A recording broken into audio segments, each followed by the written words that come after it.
प्रभु से मिला है जीवन, प्रभु को कर दे अर्पण। प्रभु से मिला है जीवन, प्रभु को कर दे अर्पण। सबका भला हम करते चले,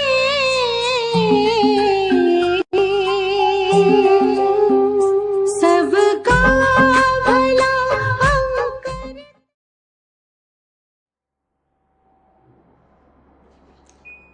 ఓం శాంతి 16/8/2020 7/3/86 अव्यक्तवाणी। पढ़ाई की चारों सब्जेक्ट्स का आधार यथार्थ यादगार महाशिवरात्रि। చదువులోని 4 సబ్జెక్ట్స్కి యథార్థమైన స్మృతి చిహ్నము మహాశివరాత్రి। आज ज्ञानदाता, भाग्य विधाता, सर्व शक्तियों के वरदाता, सर्व खजानों से भरपूर करने वाले भोलानाथ बाप अपने अति स्नेही सदा सहयोगी समीप बच्चों से मिलने के लिए आए हैं। ఈరోజు జ్ఞానదాత, భాగ్య విధాత, సర్వశక్తులకు వరదాత, సర్వ ఖజానాలతో నిండుగా చేసేటువంటి భోలానాథుడు తండ్రి తన అతి స్నేహి, సదా సహయోగి, సమీపంగా ఉండే పిల్లల్ని కలుసుకోవడానికి వచ్చారు। यह मिलन ही सदाकाल का उत्सव मनाने का यादगार बन जाता है। ఈ కలయికయే సదాకాలము ఉత్సవం చేసుకోవడానికి స్మృతి చిహ్నం అయిపోతుంది। जो भी भिन्न भिन्न नामों से समय प्रति समय उत्सव मनाते हैं, वह सभी इस समय बाप और बच्चों के मधुर मिलन, उत्साह भरा मिलन, भविष्य के लिए उत्सव के रूप में बन जाता है।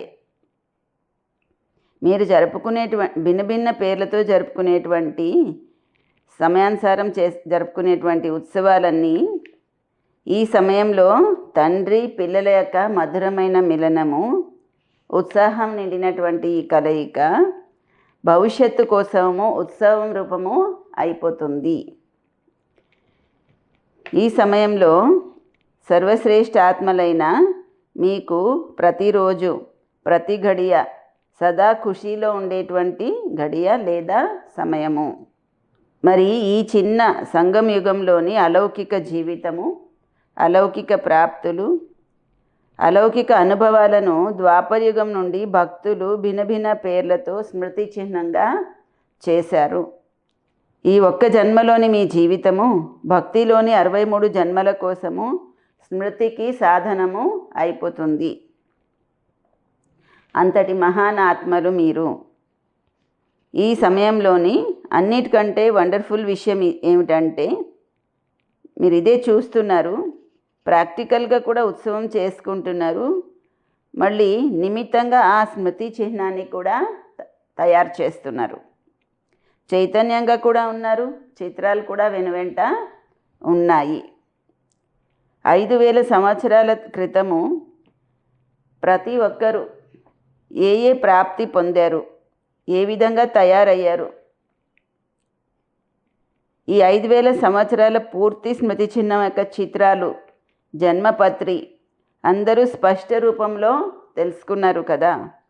అంటే ఏమేమి ప్రాప్తి పొందారు, ఏ విధంగా తయారయ్యారు, ఈ 5000 సంవత్సరాల యొక్క పూర్తి స్మృతి చిహ్నం చిత్రాన్ని, జన్మపత్రిని అందరూ స్పష్టంగా తెలుసుకున్నారు కదా।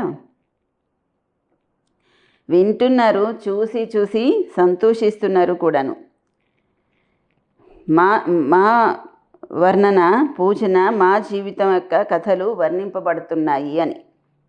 మాదే కీర్తన జరుగుతుంది, మాదే పూజ జరుగుతుంది, జీవితం యొక్క యథార్థమైన గాథలు వర్ణన జరుగుతున్నాయి అని చూస్తున్నారు కదా।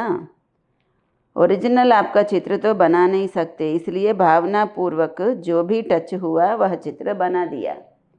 ఒరిజినల్గా మీదే చిత్రం అంటే తయారు చేయలేరు కదా భక్తులు, అందుకనే భావనాపూర్వకంగా వాళ్ళకి ఏది టచ్ అయిందో అలాగా తయారు చేసేశారు। तो प्रैक्टिकल शिव जयंती तो रोज़ मनाते ही हो, क्योंकि संगम युग है ही అవతరణ का యుగ. ప్రాక్టికల్గా శివ జయంతి అయితే రోజు చేస్తూనే ఉంటారు. ఎందుకంటే సంగమ యుగం అంటేనే అవతరణ యొక్క యుగము, శ్రేష్ఠ కర్తవ్యము, శ్రేష్ఠ చరిత్ర చేసేటువంటి युगमु. लेकिन बेहद युग के बीच में यह यादगार दिन भी मना रहे हो ना. ఈ బేహద్ యుగం మధ్యలో ఈ స్మృతి చిహ్నమైనటువంటి ఈ రోజును కూడా జరుపుకుంటున్నారు కదా.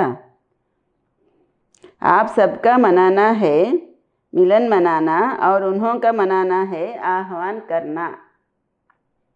మీరేమో బాబాతో కలుసుకోవడమే ఉత్సవం చేసుకోవడం, వాళ్ళు ఆహ్వానించడమే ఉత్సవం చేసుకోవడం భక్తులు. उन्हों का पुकारना और आपका पालेना, వాళ్ళు పిలుస్తూ ఉండడము వాళ్ళ ఉత్సవము, మీరు పొందడము మీ ఉత్సవము. वह कहेंगे आओ और आप कहेंगे आ गए मिल गए. వాళ్ళేమో రమ్మని పిలుస్తున్నారు, మీరేమో ఆయన వచ్చేసారని ఆయన్ని కలుసుకున్నామని చెప్తున్నారు. यादगार और प्रैक्टिकल में कितना रात दिन का अंतर है. స్మృతి చిహ్నానికి ప్రాక్టికల్కి రాత్రి పగలుకున్న తేడా ఉంది. वास्तव में यह दिन भोलानाथ बाप का दिन है. వాస్తవానికి ఈరోజు భోలానాథుడైన తండ్రి యొక్క స్మృతి దినము. భోలానాథ్ అర్థాత్ బినా హిసాబ్కే అన్గినత్ దేనేవాలా. భోలానాథుడు అంటే లెక్కేమీ చూడకుండా లెక్కలేనంత ప్రాప్తిని ఇచ్చేవాడు. वैसे जितना और उतने का हिसाब यह होता है.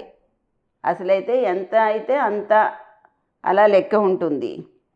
जो करेगा वह पाएगा उतना ही पाएगा यह हिसाब है. ఎవరు ఏం చేస్తే అదే పొందుతారు, ఎంత చేస్తారో అంతే పొందుతారు అన్నది లెక్క కదా. लेकिन भोलानाथ क्यों कहते हैं.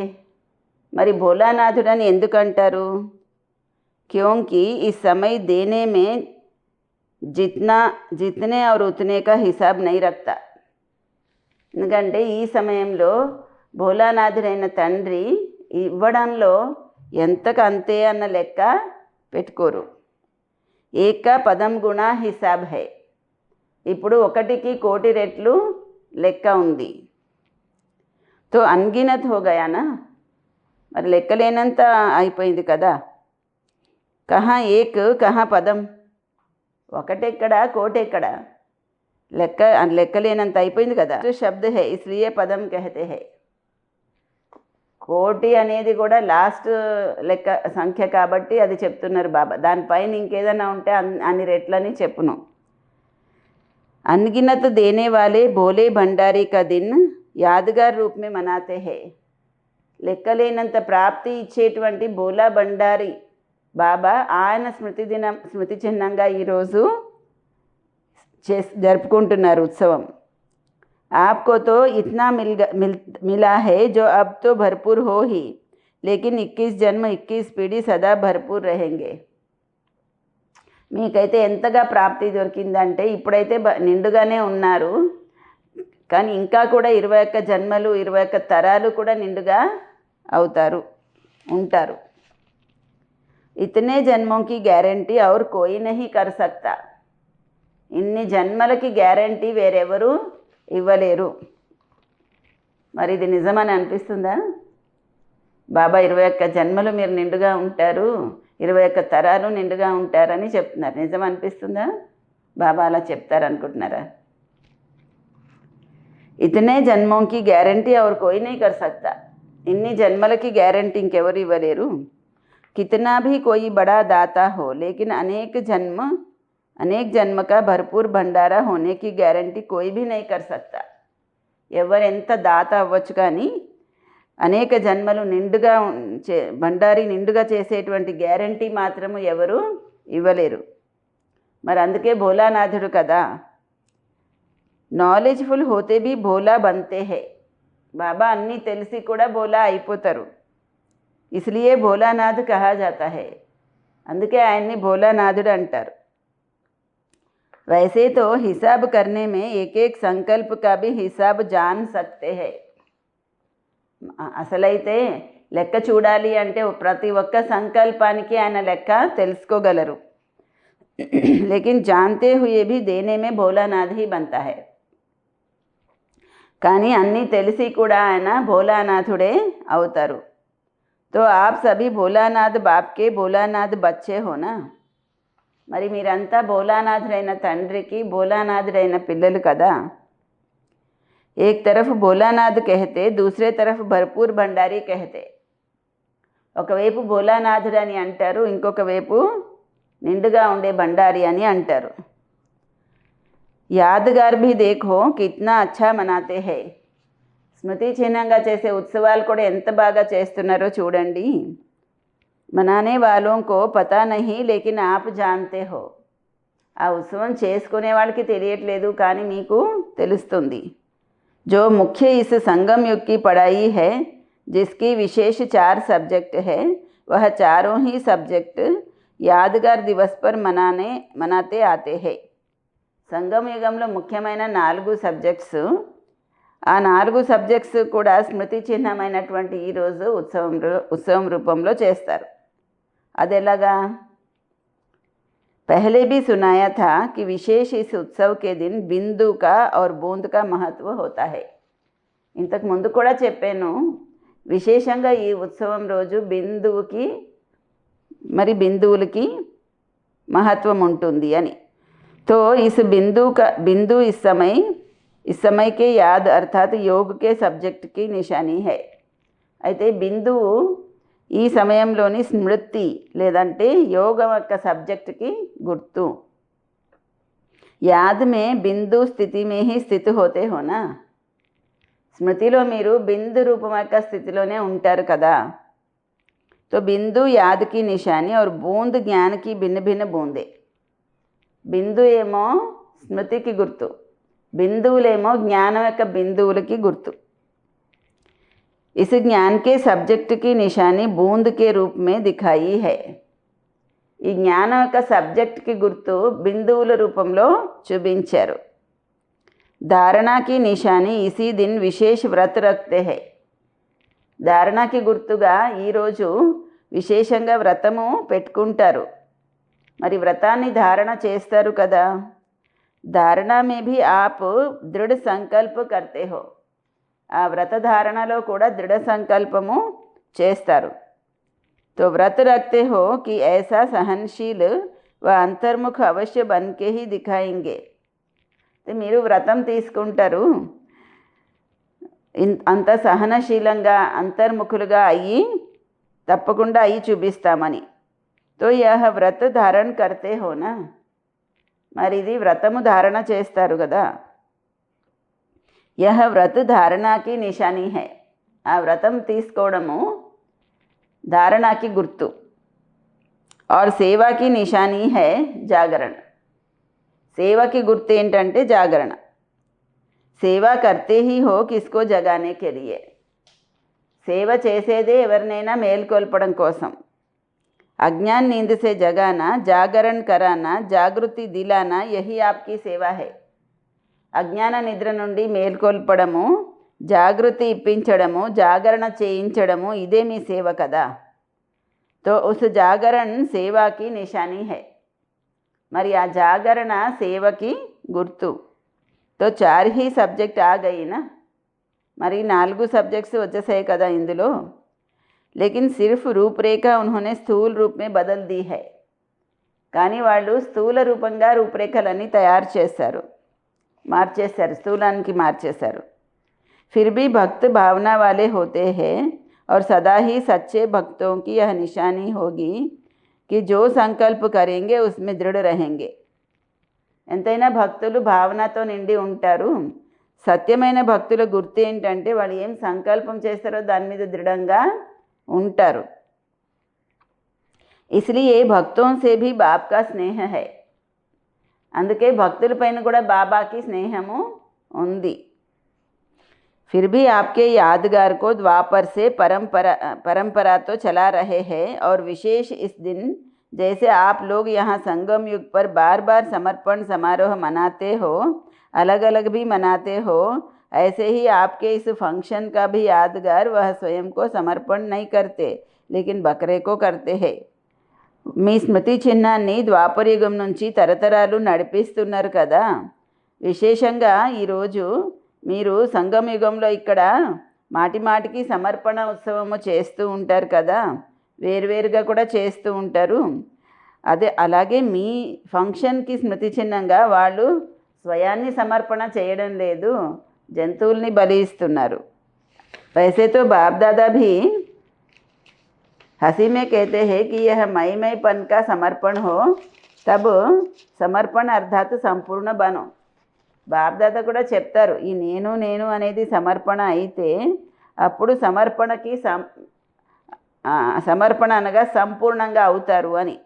నేను నేను అనేదాన్ని అర్పణ చేయాలని. బాబా సమానంగా అవ్వండి. జైసే బాబా బ్రహ్మ బాప్నే పెహలా కదం క్యా ఉఠాయా. మరి బ్రహ్మ బాబా మొట్టమొదటి అడుగు ఏం వేశారు? मैं और मेरापन का समर्पण समारोह माना किसी भी बात में मैं के बजाय सदा नेचुरल भाषा में, साधारण भाषा में भी बाप शब्द ही सुना. బ్రహ్మ బాబా మొదటి అడుగు ఏం వేశారు? నేను నాది, ఈ నేను నాది అనే భావము సమర్పణ ఉత్సవం అంటే ఏ విషయంలో కూడాను సదా న్యాచురల్ భాషలో కూడా నేనని ఎప్పుడు అనలేదు. బాబా అని చెప్పారు. నేననే పదమే రానివ్వలేదు. బాబా చేయిస్తున్నారు అన్నారు, కానీ నేను చేస్తున్నాను అని ఎప్పుడూ అనలేదు. బాబా నడిపిస్తున్నారు అన్నారు, అంతేగాని నేను చెప్తున్నానని అనలేదు. బాబా చెప్తున్నారని అన్నారు. హద్కే కోయి భీ వ్యక్తి వ వైభవ్ సే లగావ్ యహ మేరాపన్. హద్దులో ఎవరైనా వ్యక్తి వైభవాలతో తగులుపాటు ఉంటే అది నాది అనే భావం. तो मेरेपन को और मैपन को समर्पण करना, इसको ही कहते हैं बलि चढ़ना. నేను నాది అనే దాన్ని సమర్పణ చేయడమే బలి అవ్వడం. బలి చढ़ना అర్థాత్ మహాబలి బన్నా. బలి అవ్వడం అంటే మహాబలి అవ్వడం. పన్ హోనేకి నిశానీ హై. బాబా చెప్తున్నారు, బాబా చేయిస్తున్నారు అని భావము హృదయంలోంచి రావాలి. మనం పైకి అంటాం బాబా చేయిస్తున్నారు అని, మనసులో మరి నేను చేస్తున్నా అని భావం ఉంటుంది. ఎలా ఉంటుంది? ఇప్పుడు బాబా చేయిస్తున్నారని భావం ఉంటే ఎవరైనా ఇదేంటిది ఇలా జరిగింది అన్నారు అంటే మనకి ఫీలింగ్ రాదు. నేను చేస్తున్నానని భావం ఉంటే ఏమనిపిస్తుంది? ఎవరైనా ఏమైనా వంక పెట్టారంటే మనకి ఫీలింగ్ వచ్చేస్తుంది. ఎందుకు వస్తుంది? నేను చేస్తున్నానని భావం ఉండబట్టి. బాబా చేయిస్తున్నారంటే ఇక ఎవరైనా దాన్ని వంక తీసి చెప్పారు, సరే తర్వాత సరే అవుతుంది చేస్తామని అనుకుంటాం. ఫీలింగ్ ఎందుకు రావాల? పని ఏముంది? నేను చేస్తున్నాను అనుకుంటే కదా ఫీలింగ్. అలాగే నాది అని భావం కూడా ఉండకూడదు. రెండింటినీ సమర్పణ చేయడమే మహాబలి అవ్వడం. ఇది సమర్పణ అయిన దానికి గుర్తు. तो बाप दादा भक्तों को एक बात की ऑफरिंग देते हैं. బాప్ దాదా భక్తులకి ఒక విషయంలో ఆఫర్ చేస్తారన్నమాట. ఏంటంటే किसी भी रूप से भारत में व हर देश में उत्साह की लहर फैलाने के लिए उत्सव बनाए तो अच्छे है ना. ఏ రూపంలో అయినా భారతదేశంలో కానీ ఇతర దేశాల్లో కానీ ఉత్సాహం యొక్క అలలు వ్యాపింప చేయడానికి ఉత్సవాలన్నీ తయారు చేశారు. మంచిదే కదా. ఏదో ఒక ఉత్సవం ఉండబట్టే అందరికీ జనాలకు కూడా ఉత్సాహము వస్తూ ఉంది కదా. చాహే 2 दिन के लिए हो या 1 दिन के लिए हो, लेकिन उत्साह की लहर तो फैल जाती है ना. 2 రోజుల కోసమైనా 1 రోజు కోసమైనా ఉత్సాహం యొక్క అలలు అయితే వ్యాపిస్తున్నాయి కదా. అందుకే ఉత్సవం అని అంటారు. फिर भी अल्पकाल के लिए विशेष रूप से बाप की तरफ मेजॉरिटी का अटेंशन तो जाता है ना.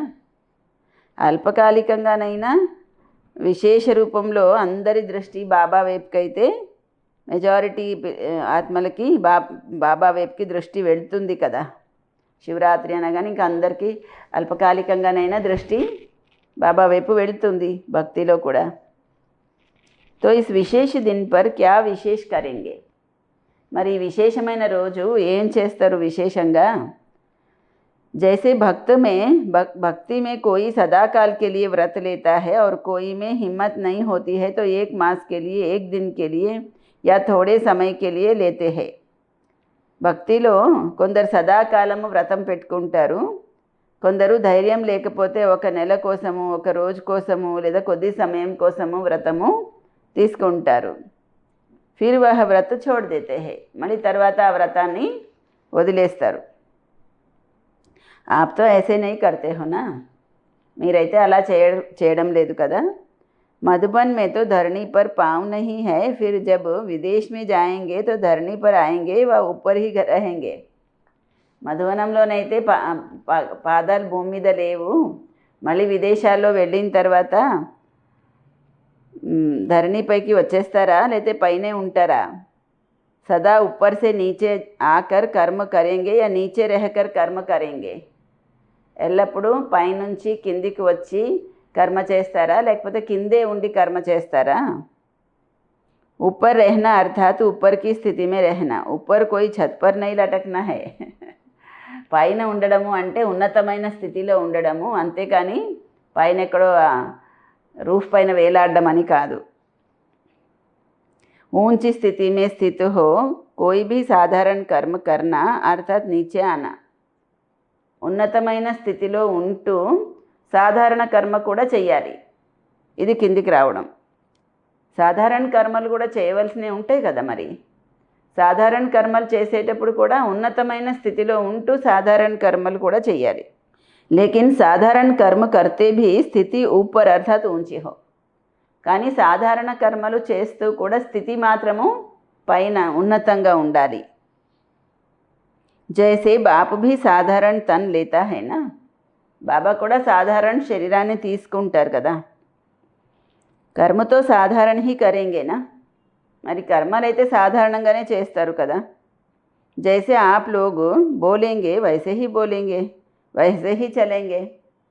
మీరందరూ ఎలా మాట్లాడతారు, ఎలా నడుస్తారు, అలాగే బాబా కూడా మాట్లాడతారు, నడుస్తారు. तो कर्म साधारण है, तन ही साधारण है, लेकिन साधारण कर्म करते भी स्थिति ऊंची रहती है. కర్మలు సాధారణమే, తనువు కూడా సాధారణమే, కానీ సాధారణ కర్మలు చేస్తూ కూడా స్థితి మాత్రం ఉన్నతంగా ఉంటుంది బాబాకి. ऐसे आपकी भी स्थिति सदा ऊंची हो. అలాగే మీకు కూడా స్థితి ఎల్లప్పుడూ ఉన్నతంగా ఉండాలి. जैसे इस दिन को अवतरण का दिन कहते हो ना, तो रोज़ अमृत वेले ऐसे ही सोचो कि निद्रा से नहीं शांति धाम से कर्म करने के लिए अवतरित हुए हैं. ఈ రోజుని అవతరణ దినమని అంటారు కదా. అలాగే రోజు అమృత వేళ ఇలా ఆలోచించండి. మేము నిద్రలో నుండి రాలేదు, శాంతిధామం నుండి కర్మ చేయడం కోసము అవతరించామని అనుకోండి. ఎలాగైతే ఆత్మ వచ్చి తన శరీరంలో ప్రవేశిస్తుంది, శరీరం కదులుతుంది కదా, అలాగా నేను పరంధామం నుండి శాంతిధామం నుండి వచ్చి శరీరంలో అవతరించాను కర్మ చేయడానికి అని అలాగ అనుకోండి. और रात को कर्म करके శాంతిధాम में चले जाओ. ఉదయాన్నే లేచినప్పుడు నేను శాంతిధామం నుంచి కర్మ చేయడానికి అవతరించానని అనుకోండి. రాత్రేమో కర్మలు పూర్తి చేసి శాంతిధామానికి వెళ్ళిపోతున్నానని అనుకోండి. మరి అవతారమూర్తి అవతరిస్తూనే శ్రేష్ఠ కర్మలు చేస్తారు కదా. అవతారమూర్తి అవతరించేదే శ్రేష్ఠ కర్మలు చేయడానికి. అవతరించిన వాళ్ళని జన్మ అని అనరు, అవతరణ అని అంటారు. ఉన్నతమైన స్థితి నుంచి కిందికి వస్తారు, ఇది అవతరణ. మరి అలాంటి స్థితిలో ఉంటూ కర్మ చేయడం వలన సాధారణ కర్మలు కూడా అలౌకిక కర్మలుగా మారిపోతాయి. ఉన్నతమైన స్థితిలో ఉంటూ కిందికి వచ్చి కర్మ చేయడం వలన సాధారణ కర్మలు కూడా అలౌకిక కర్మలుగా మారిపోతాయి. जैसे दूसरे लोग भी भोजन खाते और आप कहते हो ब्रह्मा भोजन खाते. వేరే వాళ్ళు కూడా భోజనం చేస్తారు, మీరేమో బ్రహ్మ భోజనం చేస్తామని అంటారు. మరి తేడా ఉంది కదా. మీరు నడుస్తారు, కానీ మీరు ఫరిష్టాలాగా నడుస్తారు, డబల్ లైట్ స్థితిలో నడుస్తారు. మరి అలౌకిక నడవడి అలౌకిక కర్మ అవుతుంది కదా. డబల్ లైట్ స్థితిలో నడుస్తున్నారు కాబట్టి అలౌకిక నడక అలౌకిక కర్మ అవుతుంది. డబల్ లైట్ స్థితిలో ఉండి నడవడానికి భోజరూపమయ్యి నడవడానికి చాలా తేడా ఉంటుంది. మనకు సంకల్పాలలో బోజు ఉందనుకోండి, బరువు ఉందనుకోండి, నడుస్తుంటే కూడా దబ్బా దిబ్బా పడతాయి అడుగులు. స్థితి డబల్ లైట్గా ఉందనుకోండి, నడుస్తున్నప్పుడు చాలా లైట్గా ఫరిష్టాలు నడుస్తున్నట్టు ఉంటుంది నడక. అది మన నడక మీద కూడా శ్రద్ధ పెట్టుకోవాలి, ఎలా ఉంది నా నడక అని. నేను డబల్ లైట్ స్థితిలో ఉండి ఫరిష్టాలాగా నడుస్తున్నానా, లేకపోతే మనసు బుద్ధిలో బూజు పెంచుకొని దబ్బా దిబ్బా అని నడుస్తున్నానా అని చూసుకోవాలి. మీరు నడుస్తారు కానీ మీరు ఫరిష్ఠా యొక్క నడక నడుస్తారు, డబల్ లైట్ స్థితిలో ఉండి నడుస్తారు. మరి అలౌకిక నడక అలౌకిక కర్మ అయిపోతుంది కదా. మరి కేవలము ఈరోజు మాత్రమే అవతరణ దినం కాదు, కానీ సంగమయుగం అంతా అవతరణ దినమే. ప్రతిరోజు నేను పరంధామం నుంచి శ్రేష్ఠ కర్మలు చేయడానికి అవతరిస్తున్నానని అనుకోవాలి. ఈరోజు మీరందరూ బాప్ దాదాకి శుభాకాంక్షలు ఇస్తున్నారు. కానీ బాప్ దాదా అంటారు పెహ్లే ఆప్, ముందు మీరు. అసలు పిల్లలే లేకపోతే తండ్రి ఎవరవుతారు అంటున్నారు. పిల్లలే కదా తండ్రిని తండ్రి అని చెప్పేది. అందుకే ముందు పిల్లలకి శుభాకాంక్షలు. మీరంతా బర్త్డే పాటలు పాడతారు కదా, హ్యాపీ బర్త్డే టు యూ అని. బాప్ దాదా కూడా చెప్తారు హ్యాపీ బర్త్డే టు యూ అని. బర్త్డే శుభాకాంక్షలు అయితే పిల్లలు తండ్రికి ఇచ్చారు, తండ్రి కూడా పిల్లలకి ఇచ్చారు. తండ్రి యొక్క శుభాకాంక్షలతోనే మీరు పాలన పొందుతున్నారు.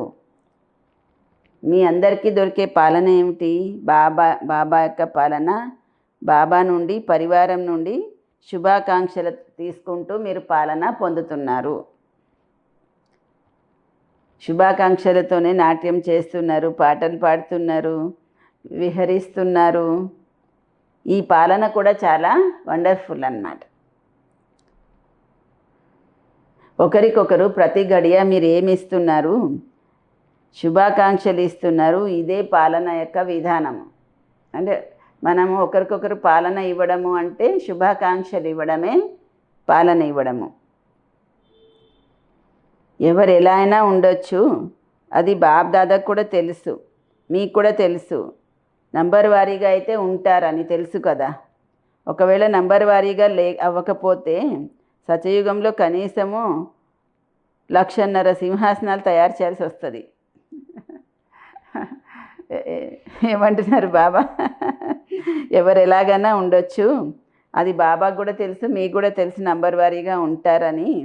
నంబర్ వారీగా లేకపోతే సత్యయుగంలో కనీసం 1,50,000 సింహాసనాలు తయారు చేయాలి. అందుకే నంబర్ వారీగా ఉండవలసిందే ఉంది. మనం ఏమనుకుంటాం, వీళ్ళు ఇలా ఉన్నారు, వాళ్ళు అలాగే ఉండవలసిందే ఉంది. అందరూ నంబర్ 1 అయిపోతే మరి రాజుకి సింహాసనం ఒకటే ఎట్లా కుదురుతుంది? కుదరదు కదా. అందుకని నంబర్ వారీగా ఉండేదే ఉంది. నంబర్ వారీగా ఉండవలసిందే ఉంది. కానీ ఒకవేళ ఎవరినైనా వీళ్ళు రాంగ్గా ఉన్నారు అని మీకు అనిపిస్తే, వీళ్ళు మంచి పని చేయట్లేదు అనిపిస్తే, రాంగ్ని రైట్ చేసే విధానం ఏంటంటే, యథార్థ కర్మ చెయ్యని వాళ్ళకి యథార్థ కర్మలు నేర్పించే విధానం ఏంటంటే, వాళ్ళకి ఎప్పుడూ కూడా సూటిగా నువ్వు రాంగ్ అని చెప్పకండి. రాంగ్గా ఉన్న వాళ్ళకి రైట్గా చేయాలన్నా, యథార్థ కర్మలు చేయని వాళ్ళకి యథార్థ కర్మలు నేర్పించాలన్నా విధానం ఏంటంటే, వాళ్ళని ఎప్పుడు సూటిగా మీరు రాంగ్ అని చెప్పకండి. అలా అనడం వల్ల వాళ్ళు ఎప్పటికీ మారరు. అగ్నిని చల్లార్చాలంటే అగ్ని రగిలించరు, ఏం చేస్తారు? చల్లటి నీళ్లు వేస్తారు. అందుకే ఎప్పుడూ కూడా ముందే నువ్వు రాంగ్ అని అనకండి. వాళ్ళు ఇంకా నిరుత్సాహము అయిపోతారు. ముందు వాళ్ళకి అచ్చా అంటూ ముందు తమాయించండి. ముందు నీళ్లు వెయ్యండి, తర్వాత వాళ్ళకి చెప్పండి అగ్ని ఎందుకు రగిలింది అన్నది చెప్పండి. ముందు నీళ్ళు వేయండి, తర్వాత అగ్ని ఎందుకు రగిలిందో చెప్పండి. నువ్వు ఇలాగా అని ముందే అనకండి, నువ్వు ఇలా చేసావు అలా చేసావని అనకండి. మొదట చల్లటి నీళ్లు వెయ్యండి, తర్వాత వాళ్ళే తెలుసుకుంటారు అగ్ని రగలడానికి కారణం ఏంటి అని, అగ్ని చల్లార్చడానికి సాధనం ఏంటి అన్నది కూడా తెలుసుకుంటారు. ఒకవేళ చెడుని చెడు అని అన్నట్లయితే అగ్నిలో నూనె వేయడమే. అందుకే చాలా మంచి అంటూ తర్వాత వాళ్ళకి ఏ విషయం చెప్పినా కూడా విని ధారణ చేసుకునే ధైర్యము శక్తి వస్తుంది. అందుకని బాబా చెప్తున్నారు, బహుతచ్చ అని శుభాకాంక్షలు ఇవ్వండి. బాబ్దాదా కూడా ఎప్పుడు ఎవరిని డైరెక్ట్గా రాంగ్ అని అనరు. మురళీలో చెప్తారు రైట్ ఏమిటి రాంగ్ ఏంటి అన్నది. కానీ ఒకవేళ ఎవరైనా సూటిగా వచ్చి నేను రాంగ్గా ఉన్నానా అని అంటే బాబా లేదు నువ్వు రైటే, ఎందుకంటే రైటే అని అంటారట. ఎందుకంటే ఆ సమయంలో వాళ్ళకి తీసుకునే శక్తి ధైర్యం ఉండదు. ఎలా అంటే పేషెంట్ ఏదో కష్టంగా శ్వాస ఆడుతుంది అనుకోండి, డాక్టర్ని నా ప్రాణం పోతుందా, నేను బ్రతుకుతానా అని అడిగాడు అనుకోండి, డాక్టర్ ఏం చెప్తాడు, లేదు బాగైపోతారు అనే చెప్తాడు కదా. ఎప్పుడూ కూడా నువ్వు పోతావని డాక్టర్ ఎప్పుడు చెప్పడు, అలా లేదు బాగైపోద్దనే చెప్తారు. అందువల్ల ఆ సమయంలో ధైర్యం వస్తుంది. ఆ సమయంలో వాళ్ళకి వినే ధైర్యం కూడా ఉండదు. ఎవరికైనా హార్ట్ వీక్గా ఉన్నట్లయితే ఒకవేళ మీరు వాళ్ళకి అలాంటి విషయం ఏదైనా చెప్తే హార్ట్ ఫెయిల్ అయిపోతుంది. అంటే పురుషార్థంలో పరివర్తన చేసుకునే శక్తి రాదు. అందుకనే సంగమయుగం అంటేనే శుభాకాంక్షలతో వృద్ధి పొందే యుగము. ఈ శుభాకాంక్షలే శ్రేష్ఠ పాలన. అందుకే మీ శుభాకాంక్షల యొక్క పాలనకి స్మృతి చిహ్నము. ఎప్పుడైనా ఎవరైనా దేవీ దేవతల యొక్క ఉత్సవం చేసినప్పుడు అది చాలా పెద్ద రోజని అంటారు. దీపావళి ఉంటుంది, శివరాత్రి ఉంటుంది, ఈరోజు పెద్ద రోజు అని చెప్తారు, పెద్ద పండుగ అని చెప్తారు కదా. ఏ ఉత్సవాలు ఉన్నా సరే అవి పెద్ద రోజుల కింద లెక్క పెట్టుకుంటారు. ఎందుకంటే మీది పెద్ద మనసు కదా, అందుకని వాడు పెద్ద రోజు అని చెప్పారు. దేవతల యొక్క గుర్తుగా చేసే ఉత్సవం యొక్క రోజులన్నిటినీ పెద్ద రోజులని ఎందుకు చెప్తున్నారంటే మీది పెద్ద మనసు కాబట్టి. మరి ఒకరికొకరు శుభాకాంక్షలు ఇవ్వడము ఇది చాలా పెద్ద మనసు. అర్థమైందా? రాంగ్ అని వివరించకండి. కొద్దిగా ధైర్యం పెట్టుకోండి, ఓర్పు వహించండి. సైగ చెయ్యాల్సి ఉంటుంది, కానీ సమయం కూడా చూడండి. వాళ్ళు చనిపోతుంటే నువ్వు చనిపో అంటే ఎలా కుదురుతుంది? టైం చూడండి, వాళ్ళ శక్తి చూడండి. బహుతచ్చ అన్నట్లయితే ధైర్యం కూడా వస్తుంది. కానీ మనసుపూర్వకంగా అనండి. బహుతచ్చ అని పైకి ఏదో అన్నట్టు కాదు, మనసుపూర్వకంగా అనండి, హృదయపూర్వకంగా అనండి, పైకి కాదు. ఊరికే నేను అన్నాలా అంటున్నారు పైకి అని అనిపించేలాగా అనకండి. ఇది భావనకి సంబంధించిన విషయము. మనసులో హృదయంలో దయాభావం ఉంటే వాళ్ళ హృదయంలో కూడా దయాభావము వస్తుంది. అందుకే సదా శుభాకాంక్షలు ఇస్తూ ఉండండి, శుభాకాంక్షలు తీసుకుంటూ ఉండండి. ఇదే శుభాకాంక్షల యొక్క వరదానము. ఈ శుభాకాంక్షలే వరదానము.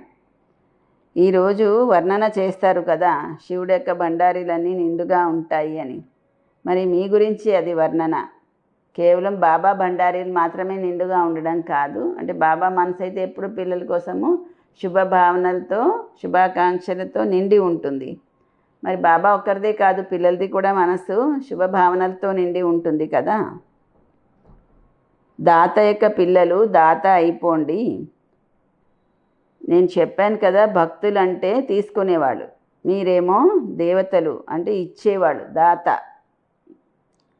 ఎవరికి కూడా కొద్దిగా ఇచ్చి తర్వాత వాళ్ళ నుండి ఏదైనా తీసుకున్నట్లయితే వాళ్ళకి ఫీల్ అవ్వదు.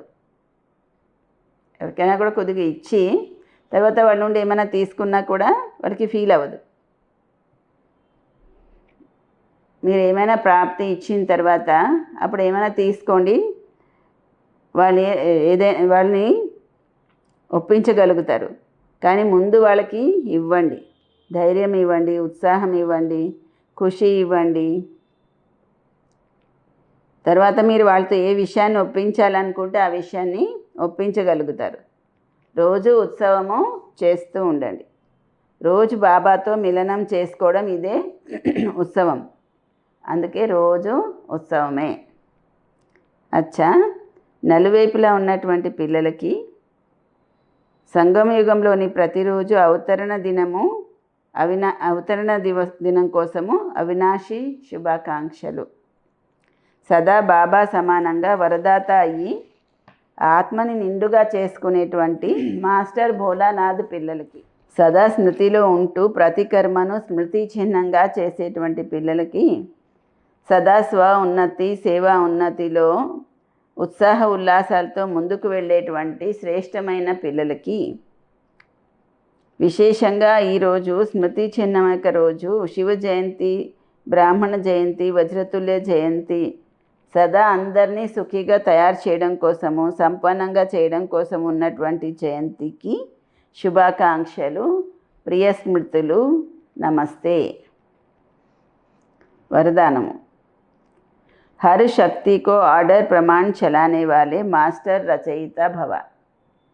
ప్రతి ఒక్క శక్తిని ఆర్డర్ ప్రకారము నడిపించేటువంటి మాస్టర్ రచయిత అవ్వండి.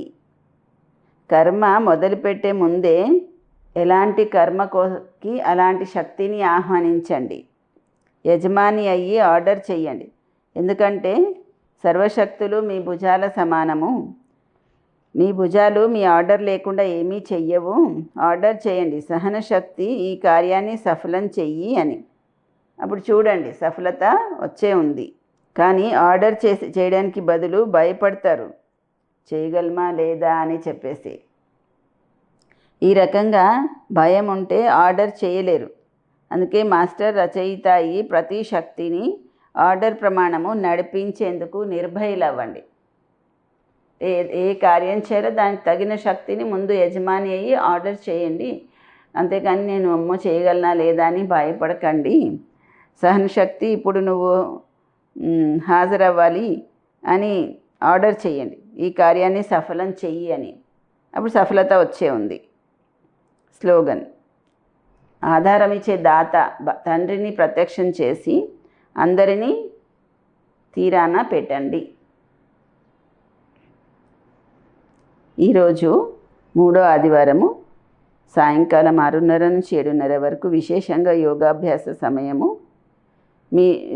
నేను పూర్వజ ఆత్మ అనే స్వమాన్లో స్థితులయ్యి కల్పవృక్షం యొక్క మూలంలో కూర్చొని పూర్తి వృక్షానికి శక్తిశాలి యోగదానం చేస్తూ మీ వంశావళికి దివ్యపాలన చెయ్యండి. పూర్వజాత్మ అన్న స్మృతితో కల్పవృక్షం యొక్క వేర్లలో మూలంలో కూర్చొని వృక్షానికి శక్తిశాలి యోగదానం చేస్తూ మీ వంశావళికి దివ్యపాలన చెయ్యండి. ఓం శాంతి.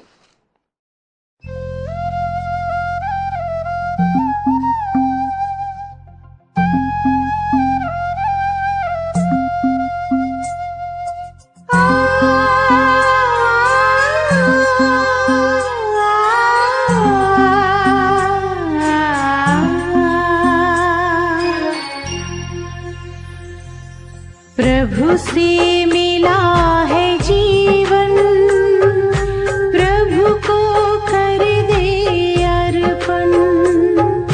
प्रभु से मिला है जीवन, प्रभु को कर दे अर्पण। सबका भला हम करते चले,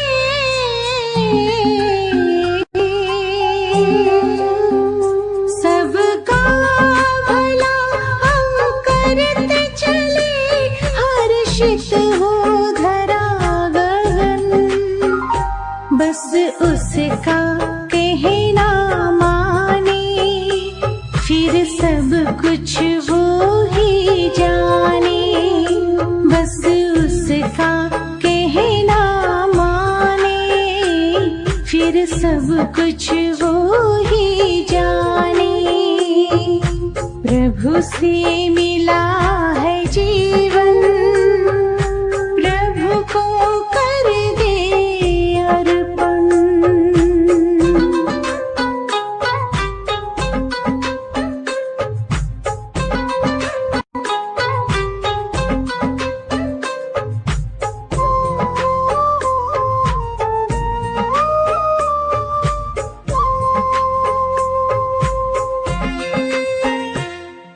जहाँ जहाँ कदम पड़ते हैं, साथ साथ वो चलते हैं। कहीं कुछ गलत ना हो जाए, इशारे हमको करते हैं।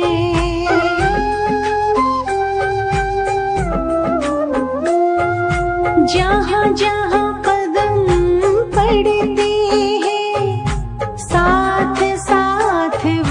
चलते हैं, कहीं कुछ गलत ना हो जाए, इशारे हमको करते हैं। घर करते हैं अपनी मनमानी, घर करते हैं अपनी मनमानी। बढ़े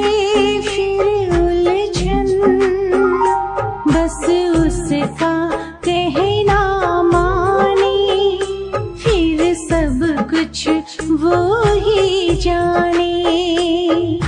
प्रभु से मिला ये जीवन, प्रभु को कर दे अर्पण।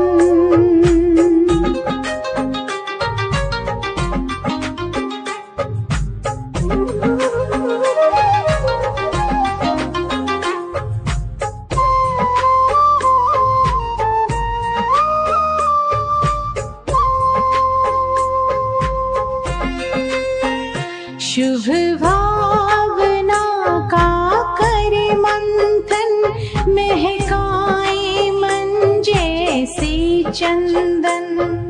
सुखी रहे सब शांत रहे, कर्म करे ऐसे कुंदन।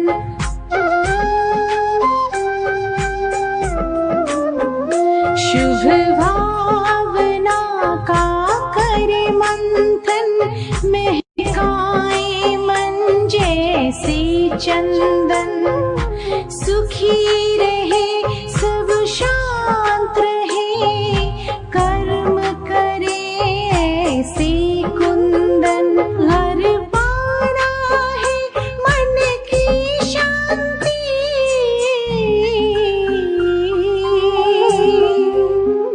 हर पाना है मन की शांति। तो करे प्रभु चिंतन, बस उसका कहना माने, फिर सब कुछ वो ही जाने। प्रभु से मिला है जीवन, प्रभु को कर दे अर्पण। सबका भला हम करते चले, हर्षित हो धरागन। बस उसका कहना माने, फिर सब कुछ वो ही जाने। बस उसका कहना माने, फिर सब कुछ वो ही जाने। बस उसका कहना माने, फिर सब कुछ वो ही जाने।